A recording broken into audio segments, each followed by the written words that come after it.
There we go. I'm up on the camera. Can everybody hear me? Yes. Okay. And you guys can hear me in the booth? Great. All right. My name's Sherry. I'm the district's general counsel. In my role as general counsel, I do a lot of lobbying activities for the district. I'm actually the director of government relations for the district, which means that from time to time I go down to the state capitol and talk to our legislators and ask them to do things for us or not to do things to us. But most of the time I use the services of Mark's firm, and I'm going to introduce him to you in just a moment. Today's presentation was being brought to you by Stefan. And we're going to try to give you the nuts and bolts of the legislative process as we understand them, and I don't think anybody fully understands the whole process here in California.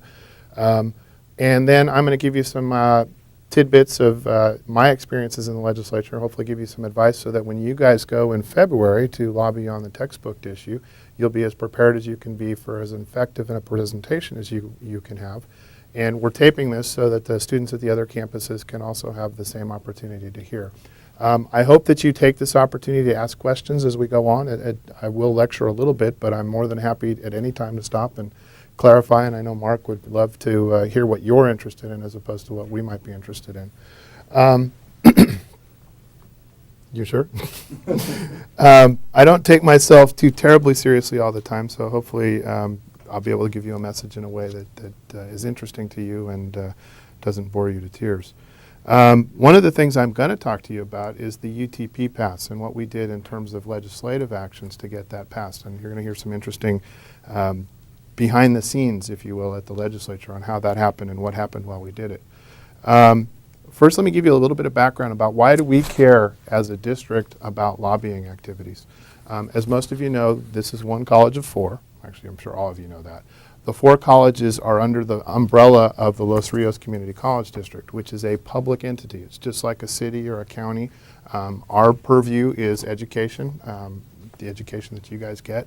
And that district is run by a board of trustees that's elected in several areas around our geographical area. Now, the reason that's important is as we're one district out of 72 districts. Well, this is one college out of 109 colleges. And all of us are regulated at the state level by the system office, which is the California Community Colleges System Office, who issues regulations. Those regulations are based on state laws, which are passed by our state legislature.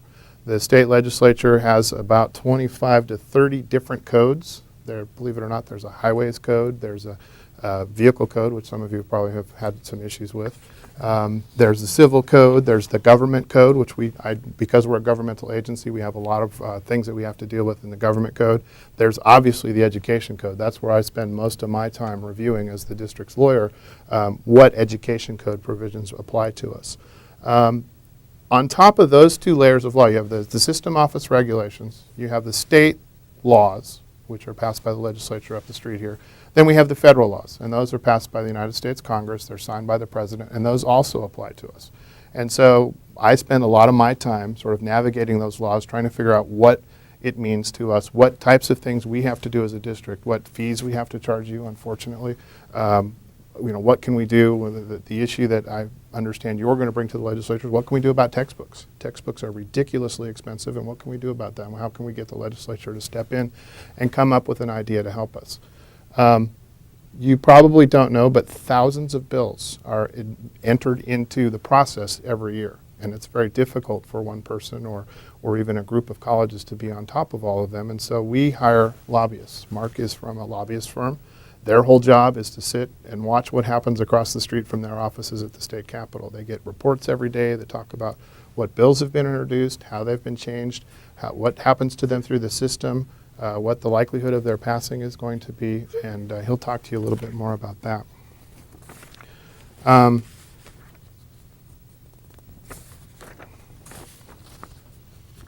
In terms of what Mark's main goal from my perspective as the district's general counsel is he's my eyes and ears of the legislature. He's the one who alerts me, hey, there's this bill that's going to dramatically change how much money you get. For example, last year we had an equalization bill that equalized funding for students across the state so that the money that we get to educate you is the same level as the money that people in San Diego get to educate people in the San Diego community college system. That was a huge bill for the system. It evened everybody out and gives everybody the same opportunities for education. Mark and his firm tracked that for us as it moved through the legislature. They told us when we needed to get to the legislature and talk to our legislators. We have about 5 assemblymen that cover our district. We have about 3 senators that also cover our district, and each house acts independently. And if that weren't enough, we have the governor's office to deal with. Once those 2 groups agree on it, they have to get the governor to sign the bill before it becomes law. Without further ado, I'm going to introduce you to Mark. He's, like I said, going to give you the more nuts and bolts of the presentation, and then I'll come back and talk to you about some factual things that happened to me last year. Mark works for the McCollum Group. That's the firm that the district uses for our lobbying efforts. He has been a registered legislative advocate since January of 2006. He has been a tireless advocate for you as the students of the community college and for the district. He goes and talks to committees who are proposing legislation. He helps us draft legislation. He helps us write letters in support and opposition to legislation. He was very helpful in the AB 1968 UTP pass issue and the equalization and our budget issues that we deal with. Mark was born and raised here in Sacramento. He's a graduate of Jesuit High School. He got his undergraduate degree from UC Berkeley in political science. He also has a master's degree in political science from CSUS. Prior to his work as a lobbyist, he was a school teacher here in Citrus Heights for several years, teaching 6th grade. So I think he's probably glad to be back in the classroom with people who are interested in hearing what he has to say. And I hear that he is an exceptional water polo player. So without more, I'll let Mark take over, and then we can pick up from there. Thanks, Jan. Used to be an exceptional water polo player. Used to be the operative word. As Jan said, I work for McCollum Group. I'm one of 3 lobbyists that represents your district. And what I'm going to do is give you just kind of a brief overview of the legislative process. And I'll try to put in some examples, but Jan's going to come back and give you specific examples from your transit bill of last year. I'm going to be using this overhead here, and it's also on that packet that I handed out with the PowerPoint handout.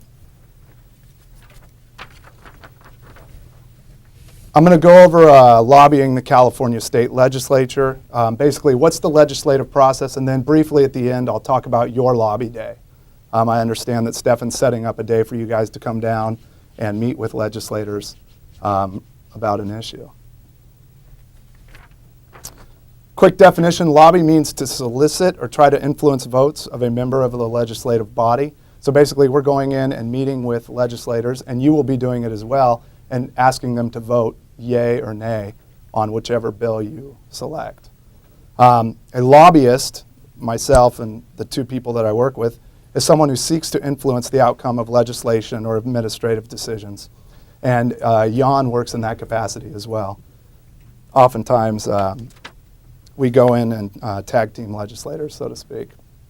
And typically, just to interrupt, typically when we go to talk about legislation, I bring Mark with me. He's a registered lobbyist. He's subject to a lot of disclosure requirements and regulations and restrictions. In my role as the district's counsel, I'm the client. I'm the essentially a person coming in asking on behalf of myself to have laws passed or not passed in favor of the district. Stefan? What's the difference between a registered lobbyist and somebody who's going to lobby? I mean, how do you become a registered lobbyist rather than just a person with an interest going to see? Good question. If you're paid to influence legislation, then you have to register with the Secretary of State as a lobbyist. Jan is paid by the district for other reasons. So his meetings with the legislature, while they are to influence legislation, that's not his quote-unquote career. That's not his job. I'm paid specifically to influence legislation. And the laws are if you spend more than a third of your time doing lobbying type activities, then you have to register as a registered lobbyist and you're subject to a number of regulations. And as Jan just said, he does a lot more than lobbying. I try to. Okay.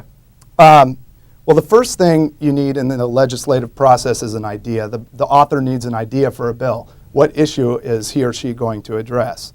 And the next step is finding an author, and then I'm going to go through the timing, legislative deadlines. And there's two types of bills, fiscal bills and non-fiscal bills. Fiscal bills basically are bills that cost money. Non-fiscal bills are bills that don't cost money. Oftentimes, ideas are developed within the legislator's office. Sometimes they've campaigned on certain issues. They've made promises to their constituents, or they have particular interests that drive them to introduce legislation. Or the staff members that work for the legislators, part of their job is to develop bill ideas and present them to the legislator.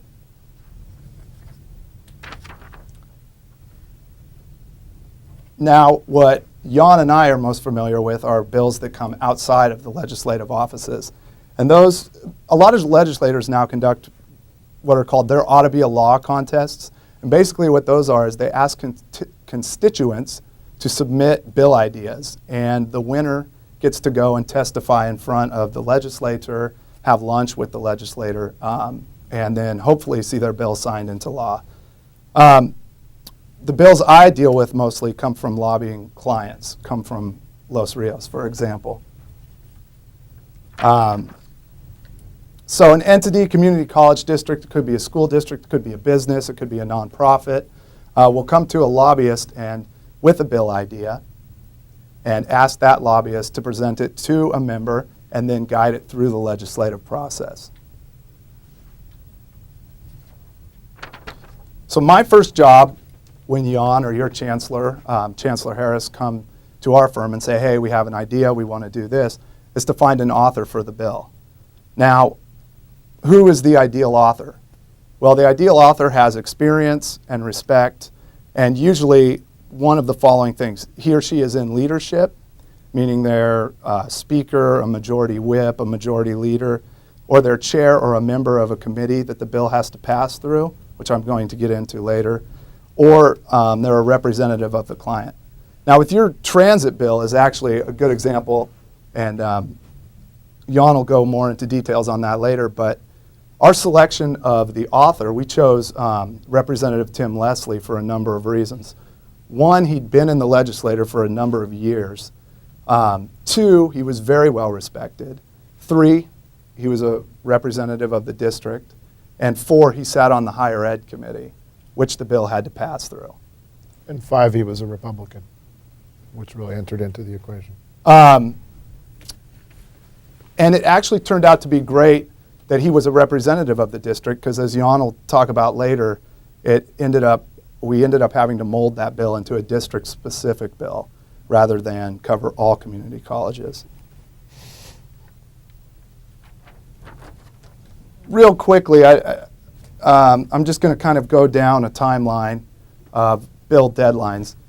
By the end of January, you have to have your idea submitted to the legislature. Usually the beginning of January, the legislators come back from their winter recess. They're on break now. They'll be back January 7th this year. And by the end of January, you have to have all your bill ideas in. And then by the end of February is the last chance for a legislator to introduce a bill. Now, the difference is a bill can go to what's called legislative council unbacked, meaning it's an idea that no legislator has picked up yet. But by the end of February, a legislator has to pick that bill up or it will no longer move through the process. By mid-April is the last day for bills with fiscal implications, meaning they cost money, to be heard in their policy committees. Every bill that costs money goes to a policy committee and then an appropriations committee. And then it has to be reported to the floor. Now, bills that cost less than $150,000 are voted on in the appropriations committee. Bills that cost $150,000 or more are put in what's called the appropriations suspense file. And I'll get to that later.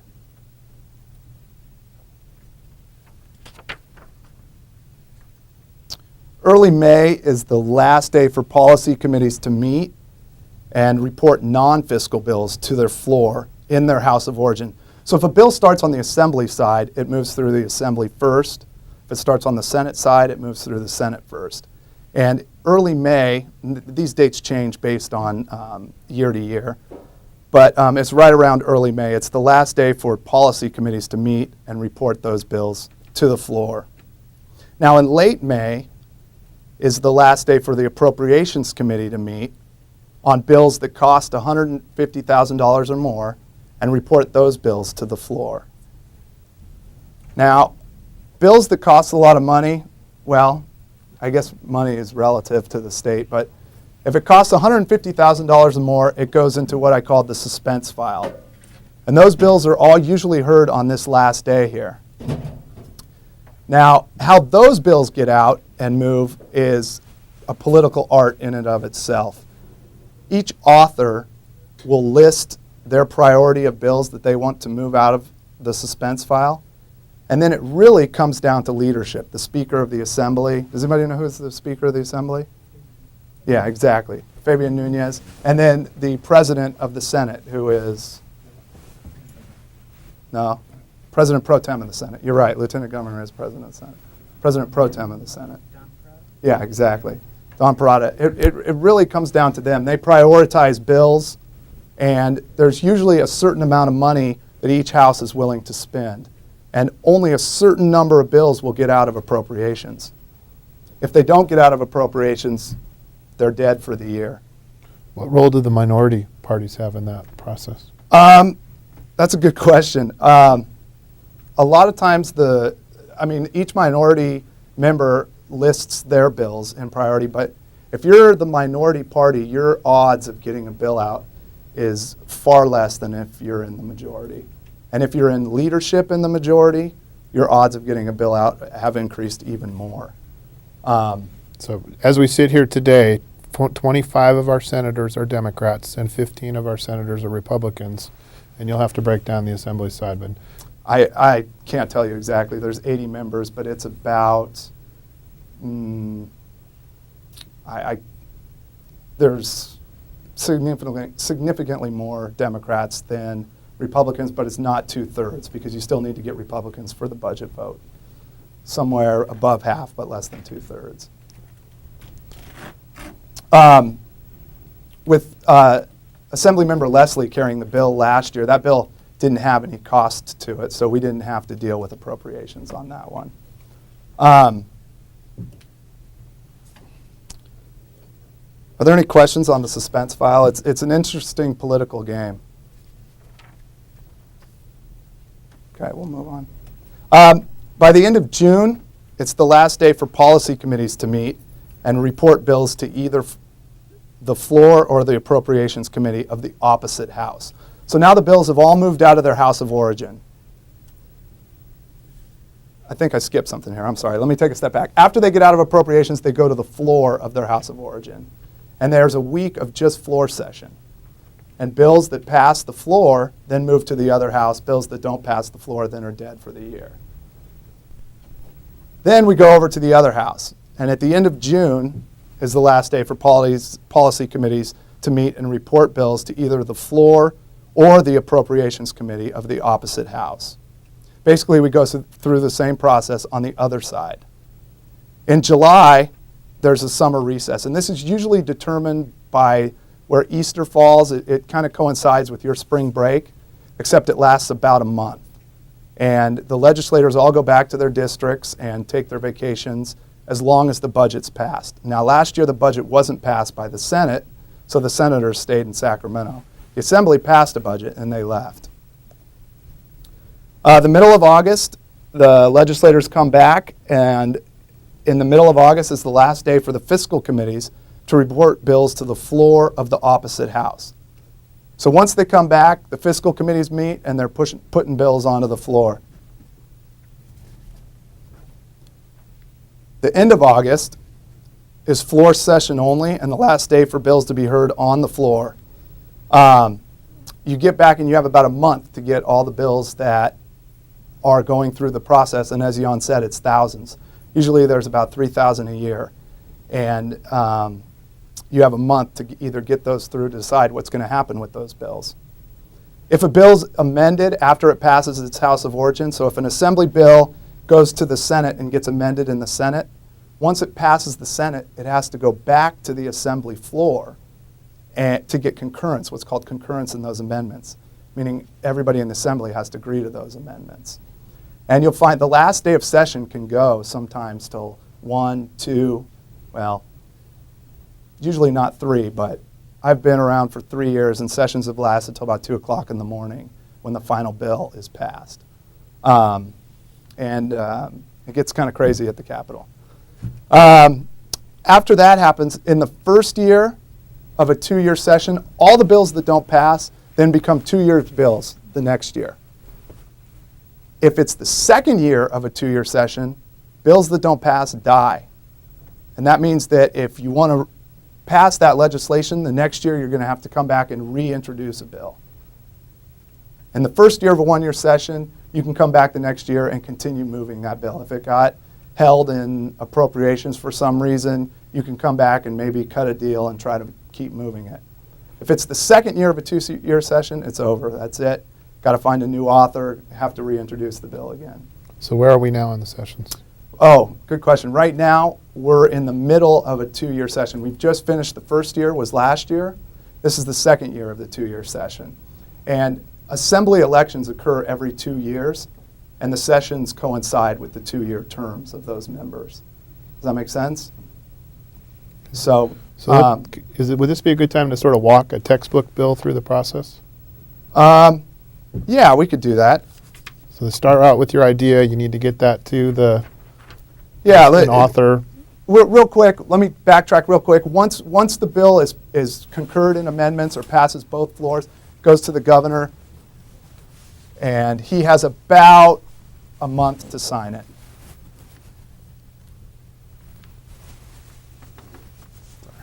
That's fine. Yeah, we can go through an example here. If you want to, I passed out some books here. If you want to look at them, you can open them right up to the middle. This page right here. And it goes through the legislative process real quick. So let's say that you guys had an idea about a textbook bill, something that would decrease the price of textbooks or maybe increase aid for students who needed money to purchase textbooks. And you go to Jan or you come to us and you ask us to introduce this bill. Our first job then would be to find a legislator that would carry the bill. And we'd want to find someone who is interested in textbook prices. I know Jan earlier talked about one senator who you might want to meet with who had talked to him about textbook prices. He might be someone that you would approach. You could go to, and you probably want to approach someone who is on either the Senate Education Committee or the Assembly Higher Education Committee, because the bill's going to be heard in their committee. And so then if they're carrying the bill, boom, you automatically have one vote, right? And those are the policy committees that he talked to you about before. There's policy committees in education, health, there's policy taxation. Business and professions, just about anything that the government covers, there's a committee on it. And so they have a specialized area of expertise, and all the bills that deal with that subject go through that policy committee. And before they can go anywhere else, that policy committee has to pass them through there and approve them, which at times they get amended in that process. And many times bills touch on different areas. If we were just doing a science textbook bill, for example, you might have to go to a science committee and then the education committee. So you actually have to get 2 committees to pass your bill before the Senate or the Assembly will actually vote on it as a whole and decide whether this is a bill they want. So that's exactly true. So your first order of business then would be to pick a legislator. The legislator agrees to carry your bill, and then the legislator introduces the bill. Now, once the bill is introduced, it's assigned to a committee. So a textbook bill, if it came in the Assembly education is split up into 2 different committees. There's a higher education committee and an education committee. The Senate just has one education committee. So if you started in the Senate, it would go to education. If you started in the Assembly, it would probably go to higher education. Should the bill get out of that committee, dependent upon whether it had costs of implementation, if there was something the government had to do that would cost the government over $150,000, which actually isn't that much money when you look at the multi-billion-dollar budget that California has. $150,000 is, a drop in the ocean. The bill would go to appropriations, and then let's say, for sake of argument, it does cost more than $150,000.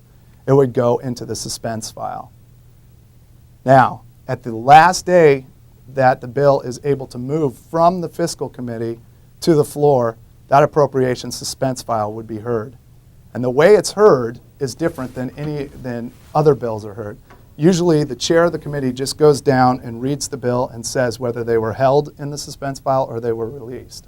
That is all decided in back rooms. So you would want to have an author who was respected, was in some sort of leadership position, and had the political clout to get the bill out of appropriations.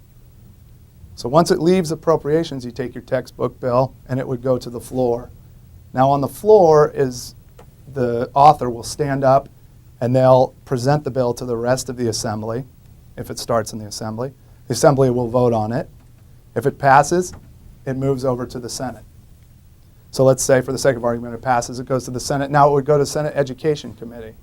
Now the Senate may not like the way that the assembly bill was set up, so they might want to amend it. So let's say they tweak a couple things in it, but it passes the committee. It goes to appropriations. Appropriations suspense file is heard. It comes out of the appropriations suspense file.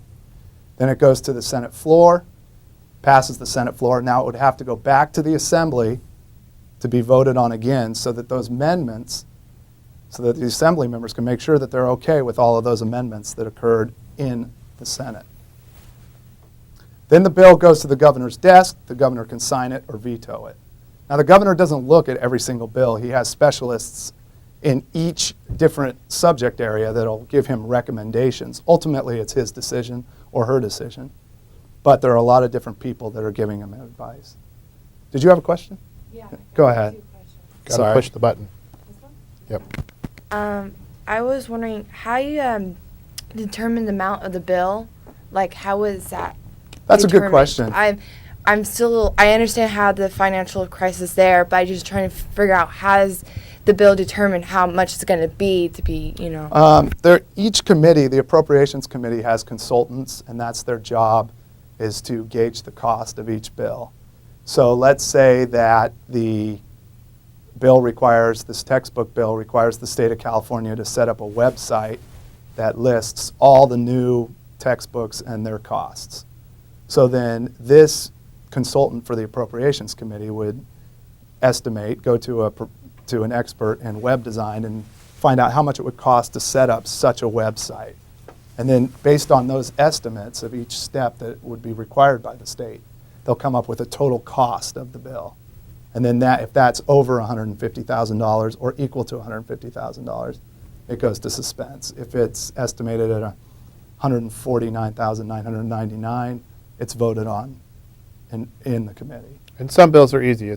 We're going to give $100 to every student who qualifies for financial aid, they're going to be able to figure out that's going to cost the state more than $150,000 pretty quickly. If it's a bill that just requires the textbook publishers to do something, it doesn't require the state to do anything, that's likely a bill that they're not going to find an economic impact to. Also, I have another question. Is the governor also have to approve that in order before it goes back to the assembly floor again? The governor's spot is at the end. He signs or vetoes the bill after it's gone through the entire process. Now, as we'll talk about a little later, the governor often has input into the bill during the process as it's going through each of these committees. As you'll hear from Mark and I, we will, as the bill is processing through the system, we'll be talking to the legislatures. We'll be talking to the members of the committee staff about why we want the bill to pass or why we don't want the bill to pass, what ideas we have that make the bill better. And occasionally the governor's office will interject itself. Occasionally, if we feel for example, the equalization bill was a very important bill to us, we asked the governor's office to give us some help in supporting that bill through the process. So the governor can cajole and talk to senators and assemblymen about how the process happens, but he doesn't have an official role until he either signs the bill or vetoes the bill after it gets out of one of the houses of the Assembly and the Senate. And many bills, there's 3,000 bills a year. I think this year he looked at about 1,000 bills at the end of the cycle. So 2,000 bills didn't go anywhere last year. Real quick on that same question, during the appropriations hearing, the Department of Finance, which consults with the governor on specific bills, during the appropriations hearing, there's usually a member from the Department of Finance there that will say whether the Department of Finance, now that's not necessarily the governor's position, but they'll say whether the Department of Finance supports or opposes or is neutral on a bill.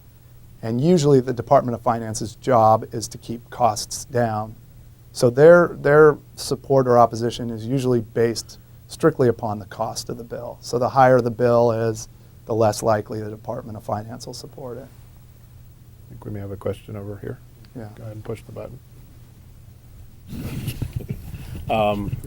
If the bill was actually about tax-free textbooks, would that weigh into the $150,000 cost, or how would that be treated? Because it's not actually costing any money; it's just not bringing any money into the state. That's a good question. It would be treated as a cost because it would mean decreased revenues for the state. So they would score it as cost to the state. Good question, though. Does everybody understand that? Yeah? I'll take the silence as a yes. That's what I did in my former life as a 6th grade teacher here. Does anybody have any questions about the bill process? Go ahead. Yeah, no. This is an interactive conversation. No, please do. One more. That's kind of the end of the first part of my presentation of the bill process, and I'm going to do a brief presentation on your lobby day here real quick. But any questions that you have on the bill process, go ahead and Start here and then go right there. here. Now I'm losing my question. The bill has a life into the second year, and then it dies.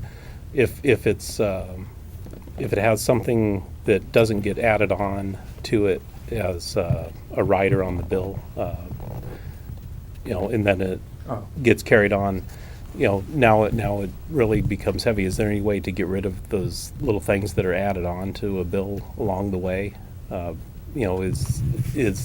it have to be in congruence with the bill itself, or can it be in left field and all of a sudden somebody tacked on everybody gets a free car for being part of a committee? So There are what are called gut and amends, which means that the entire contents of the bill is deleted and an entirely new bill or new issue is inserted in that bill's position under the same bill number. But when you're talking about within the bill, the high majority of bills specifically address one issue. And it might be multiple issues within that one issue, but 99% of the time you're not going to have a bill dealing with community colleges and, like you said, something way out in left field that has nothing to do with community colleges, car safety, highway safety, unless...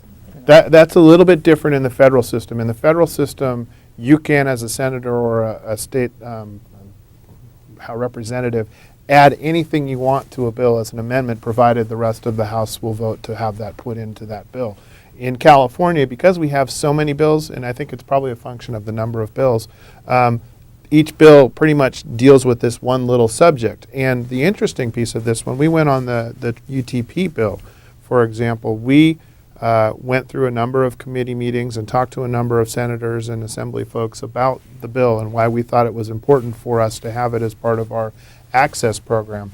And in that process, a number of committee members wanted to add little tweaks to the bill that satisfied issues that they had, not issues that we brought to their attention, not issues that frankly even any of the members of the houses had on their minds, but issues that members of the committee had on their minds, like how often should you vote for this, what should be the procedures for voting for this, how are students protected, good issues, but they come into that bill through this sort of negotiation process, and your best defense against taking your bill with your really good idea that you don't want a lot of extra fluff added to is to have the affirmative conversations during the lobby period so that the members know what you're trying to do, why you're trying to do it, and you try to avoid having the amendments proposed in the hearing where they call your bill to the committee, they say, we're ready to hear about the UTP bill, the author of the bill comes in, tells the committee what the bill is about, and someone on the committee or someone in the audience says,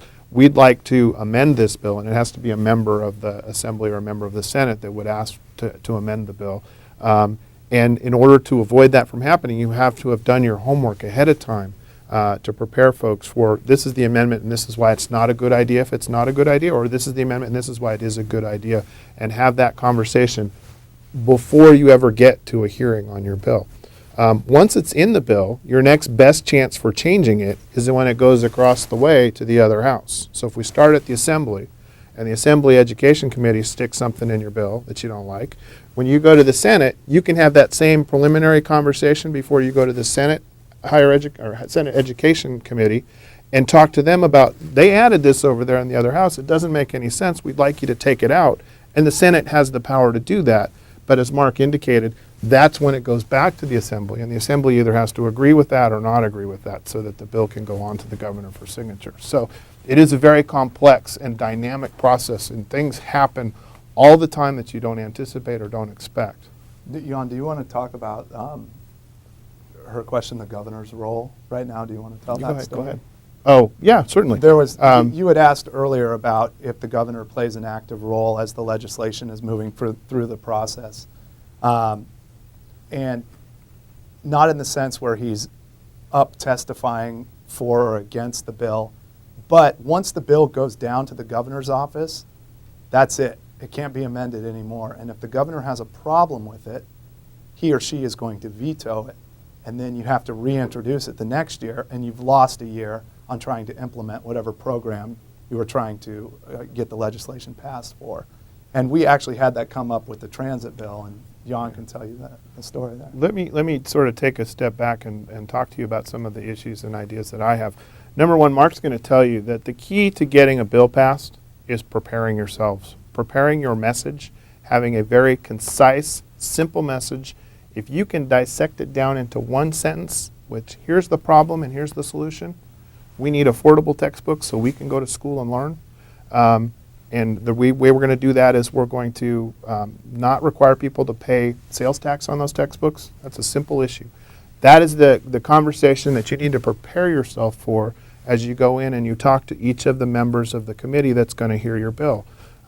In a textbook committee, it's our textbook bill, you're going to be looking at the Higher Education Committee and the members in the Assembly, or the Education Committee members in the Senate.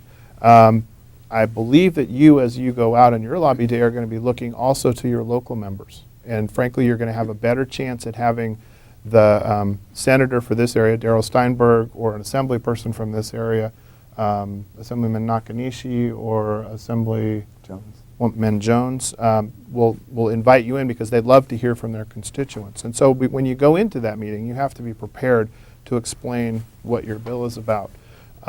The UTP pass, the problem, to put it in a nutshell, was we have a very successful program here at Sacramento City College. This is frankly the campus that it had the most success. You had a parking garage taking up half of your parking spaces that nobody could use. You had people parking in the park across the street. The neighbors were all upset. And we brought online this UTP pass, and were able to get a lot of people to the campus in ways other than in their cars. And that had a couple good effects. Number one, it took cars off the street. It took cars out of the parking lot so people who were driving could find a spot. It provided access. My sort of number one goal in being your general counsel and as part of the executive team is giving you access to education. My number 2 goal is allowing you to succeed in that education once you get here. But we want to get you in the door and help you get to the campus. And so we needed to have a message because that program was so successful and because the regional transit needs to sell passes and they can't lose money, they needed to spread the amount of money across all of the students who were using, or all the students at the campus, to pay for the students who were actually using the pass. Well, when they estimated originally, they estimated 400,000 people would use the UTP pass. Ultimately, 1.2 million folks used that pass, so 3 times the estimate. And so RT's estimate was way down here, as this is what it's going to cost us and this is what we can offer it to you. Actually, it's up here as what it actually cost them. So when we looked at renewing the UTP pass, we were going to have to take that money and spread it across that same group of people to provide this same benefit to our students. And it turns out that we didn't think that we could convince you that it would be worth this much money. So the solution was, let's spread the money over all of the students and give everybody a UTP pass that's worth $400 for between $2.15 and $15 for 5 months to provide access to our students. And those were the good reasons for bringing that to the legislature and then bringing it to the students to vote on and approve it. And that's why the UTP pass is here. And now we have a 5-year deal that's not going to change for 5 years, where that pass stays at the same value and the same level. But as you might imagine, in an election year when Governor Schwarzenegger is up for election, somebody could look at that bill and they could say, wait a minute, you're taxing the poorest people in the district to ride the bus. And that's ridiculous, and that's not something I can support in the next governor. And so we had to counteract that message with all of the reasons that we believe that this bill was good for the district, good for access, good for our students, good for the environment, good for transportation in this area. And so that was the conversation we were having with each member of each of the committees. And that was the conversation we presented to the committees when they heard the bill in public. About halfway through that, this is a long way of getting to Mark's question, but about halfway through that, the governor's office called us up and they said, whoa, we can't sign a bill that's going to do that to students across the state. If you'd like to have this bill passed, I'll sign it for your district, and you can be essentially a pilot program, but I'm not going to sign one that's that broad. Well, by that point in time, the bill had started in the Assembly, went through the committee, went to the Senate side. It unanimously passed the Assembly, 80 to nothing. Went to the Senate, had already passed through the committee, passed the Senate 40 to nothing, and had gone back to the Assembly when I got this call from Mark or Deborah, I forget which, and we said, uh-oh, we now have a bill that the governor won't sign, which doesn't do you any good. So we had to, at that point in time, ask the author, Tim Leslie, to take it back to the Senate. So they rescinded the vote in the Assembly, concurring in some amendments. The Senate took it up. We had the author propose some amendments to limit it just to Los Rios and Rio Hondo. Rio Hondo. Those college two that- college districts have this ability in the state. And then that bill again passed, went back to the Senate, and the sort of most interesting part of the story was, I still remember this because it was my first bill. I was at the gym on the Stairmaster. I know I don't look like I do it very often, but I do it occasionally. And I had my little BlackBerry thing, and I was watching the Senate streaming on the internet while I was working out. And about 10:30 at night, because it was a late night, our bill came up, and they said they're getting ready to vote on it. And I'm like, okay, great, we're going to get out of the Assembly and get it to the governor. And they said, time out, we're going to have another meeting. And so it wasn't until about 12:30 that night, 1 o'clock, it was the last possible day you could get the bill out, that our bill ultimately got out of the committee. And I took my BlackBerry home and had it on the bed, and I was reading and listening in the background to the Senate talk about the bills as they were coming through. It finally got through, and we were very relieved we got it signed, and we brought it here to the campus, and you guys talked about it and had a vote, which was very much favorable towards the pass, and now the pass is in effect.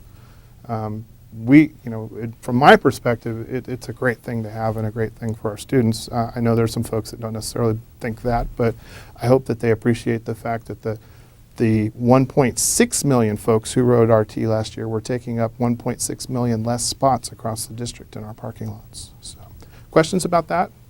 Go ahead. You're good. When we were presented with the UTP idea,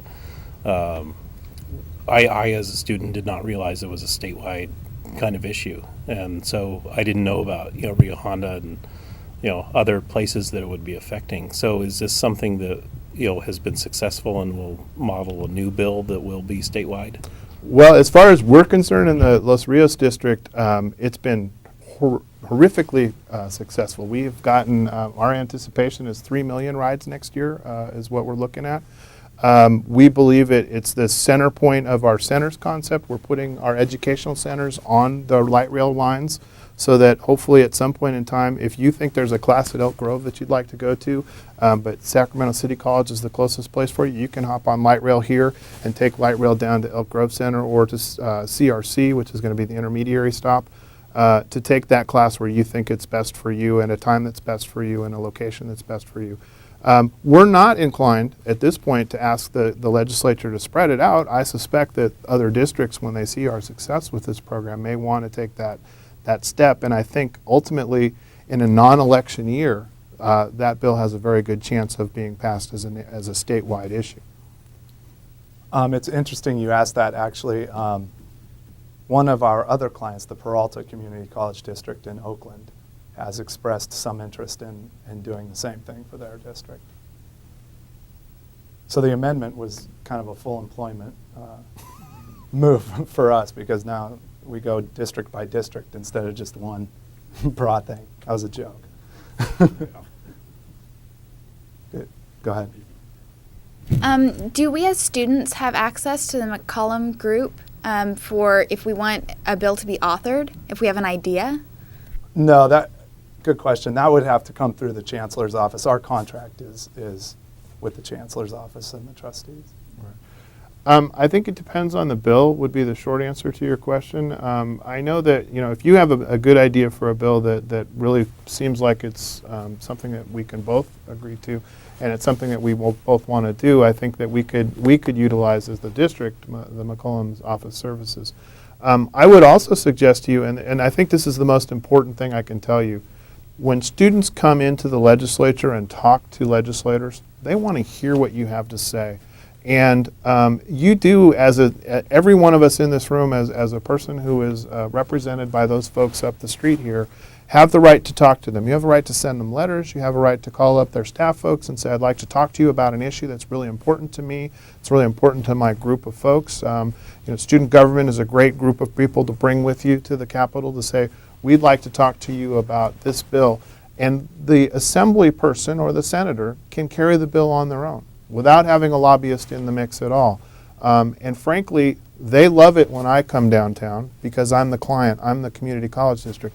They see Mark every day. They don't like to see him. They're tired of him some of the time. I mean, he's very effective. He does a lot of things for us on the day-to-day nuts and bolts stuff. Mark is invaluable. He gets us meetings. He goes in and testifies at hearings. He knows what's going on. He knows who to talk to. He knows how to talk to them. He knows when to talk to them. All those things are important strategic things that we rely on Mark and his partner, Patrick McCollum and Deborah Harmon about.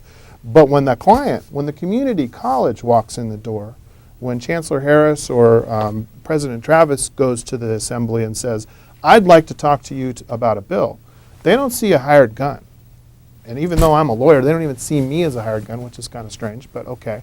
But when your president goes and says, I want to talk to you about something that's important to my students or to my teachers, they listen to those folks and they really enjoy that. That's why they went there. They don't want to hear from the AT&Ts and the Pac Bells who want these great bills for them and they're going to put lots of money in their campaign chest. They do want to hear the practical problems that we have and creative solutions to those issues. So I don't know if it doesn't quite exactly answer your question, but there's two options and two avenues for you is I think what I'm saying. Yes. I know at the Student Advisory Committee they voted to send SB 32 to possible lobbying. Is that in the second year of the session? Does that have another chance, or is it just dead? Is that the core bet bill? There were two textbook bills last year. One was pursued by the publishing companies, and one was pursued by CalPERG and a number of student organizations. The governor signed the bill that was presented by The publishers. the publishers, not surprisingly. Money does talk in politics, as you probably know by this point. And the bill that CalPERG supported was not signed. And It was vetoed. yeah, So sorry, it's it was, done. it was vetoed. If- But Go ahead. They are planning on moving forward. By they, I mean kind of the,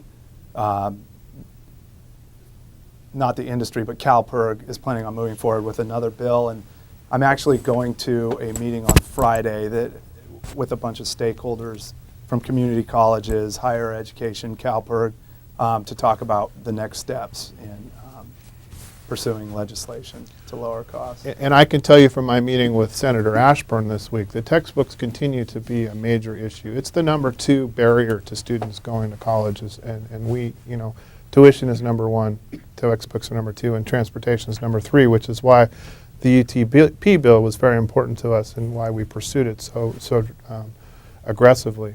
I can also tell you that the district has a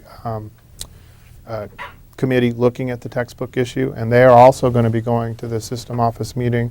There are also some interest in looking at open source as a potential place for textbook and educational information. Those are things that there's no copyright anymore. Using internet as the tool to bring that together, faculty members can create curriculum that you don't have to go pay for. And takes the publishers completely out of the loop, if you will. So that's another area in which textbooks are being attacked as to make them more affordable. Go ahead. That what you were just talking about, is that what the Board of Trustees was talking about a few months ago? The open source? The Yes. textbook like committee, subcommittee, whatever. I think there's actually 2 issues going on. I think that the Diablo Valley Community College District is looking at this open source idea as a way to sort of do an end run around textbooks. At the same time, the system office and our own district committees are looking at other solutions. And I think that the solution I heard about sales tax relief is really an interesting one, and one that I would think would have a significant chance of going through. Number one, I would think that that has a relatively limited financial impact. Number 2, it has an 8% off the top of the cost of the book impact to you, which for a series of courses, you're talking, you know, $50 to $100 off the cost of your textbooks, which is a significant amount. Doesn't attack that $100 textbook problem. I went into your bookstore. I got to tell you, I've been here 2 years. I went into your bookstore after about 6 months just to look at the textbooks, and I about fell out of my chair. And I was walking down the aisles looking at the prices of these things. So, you know, there is a lot of concern and a lot of focus on how do we bring that price down to something that's affordable to folks. And those are a couple of the areas that are out there, and that's why I think your focus on this issue is very timely. If we could just take 5 more minutes, Mark, we'll give you sort of the I know do's we and have to- don'ts of your lobby presentation. I have just a one-page, real quick sheet, and I'll go over it real quick. First of all, before you go in to meet with the legislator, make sure I'm going to pull this down so I can read it. Make sure you know the legislator. Do some research, know whether that person's a Democrat or a Republican, what area of California they're from, what their interests are. It's very important that you come into the meeting with some knowledge of the person you're going to meet with. Prepare a leave behind material, and just a one-page bulleted fact sheet is the best to leave with the legislator. There are so many issues that go through his or her mind that once you leave, it's real easy for her or him to forget your issues and why they are issues to you. So make sure you have something to leave behind. And let me interrupt you just there for a second, Mark. This would be a perfect leave behind. It's short, it's all on one page, it's bullet pointed with your points, the points that you want to make, and it's easy to read. That's what you want to strive for. You don't want to strive for a 15-paragraph essay on why textbooks need to come down in price and why we can't afford them. You need to really bullet point the key issues. That textbook costs are the number 2 blockage of people to access to colleges. That textbooks change too rapidly. The things that your bill is designed to ameliorate need to be in a concise document. Now, as I mentioned to you and as I told you about the UTP pass, there were a large number of issues. We actually had a full page of bullet points from it's good for the environment, it reduces oil consumption, it gives us access, it gives a great value to people. But we were able, even with all of that complicated and complex issues that we wanted to bring to our legislators' attention, able to put that into a page, and I think that was huge. because it allowed us to hand that to the person we were speaking to, whether it was a staff member or a member of the legislature, and say, let's go through these issues. Let's talk about these bullet points. They can write notes on there. There's lots of open space on here for him or her to write notes, and it gives all of your points. So, sorry, Mark.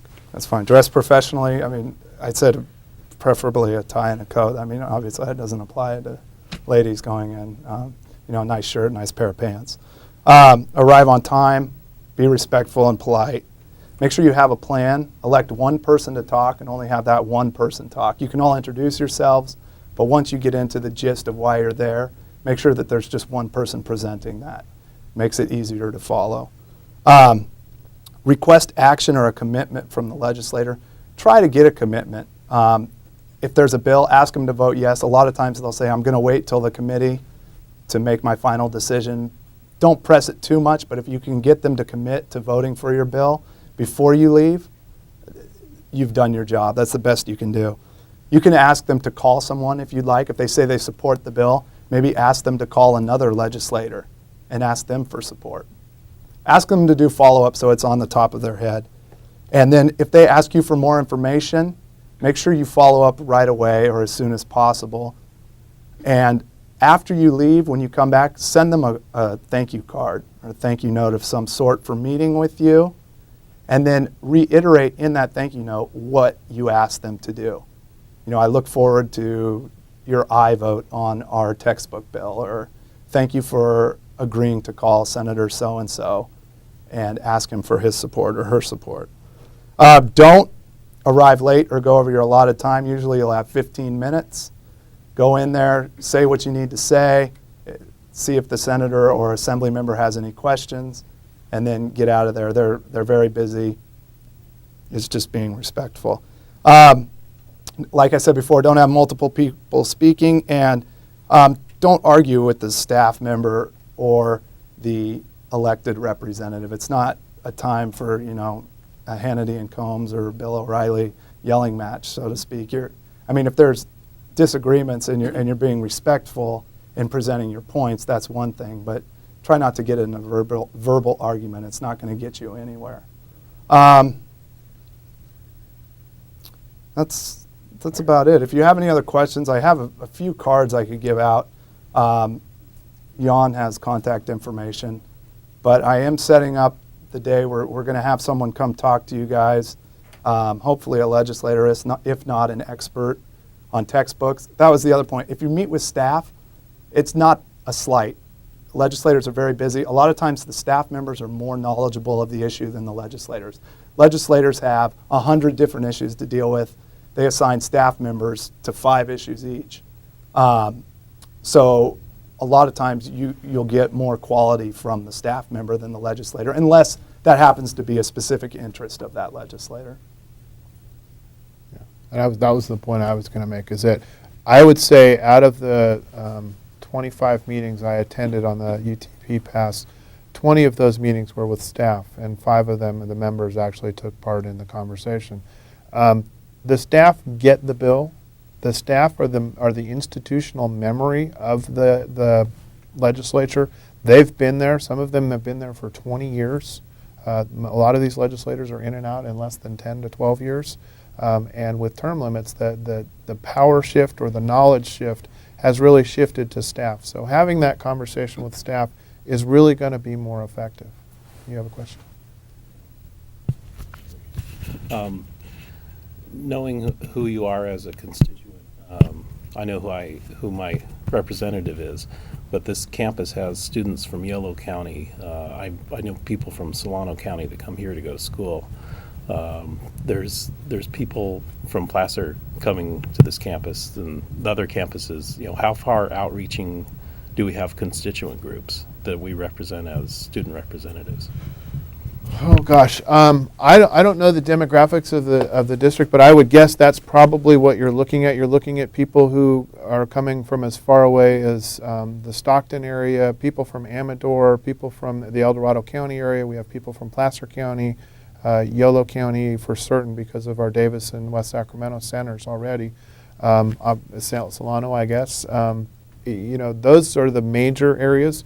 We look at our district geographically. And we say our geographic district covers the 5 assembly folks in the 5 county area that we're around and the 3 senators in that area.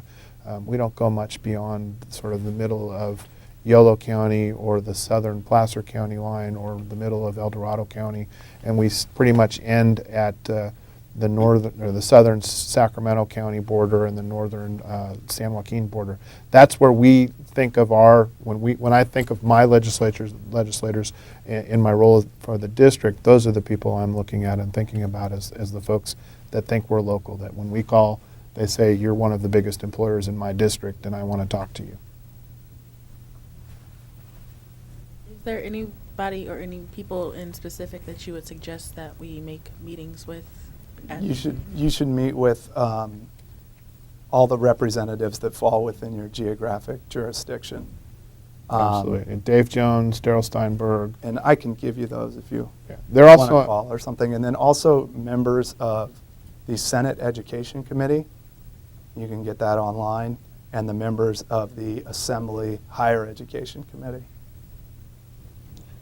And we have names and contact information for the 5 assembly folks and the 3 senators on the losrios.edu/legal under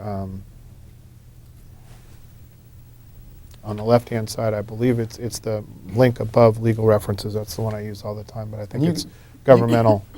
You guys actually have great representatives here. They're all very well respected, and most of them have been around for a while.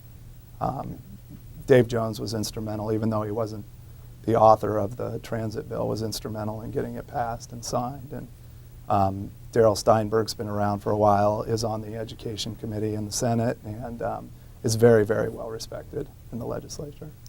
And in terms of community colleges, probably the champion of community colleges in the Senate is Jack Scott from La Cañada. He is the chair of the Education Committee on the Senate side. He's a product of community colleges and very strongly believes in our message.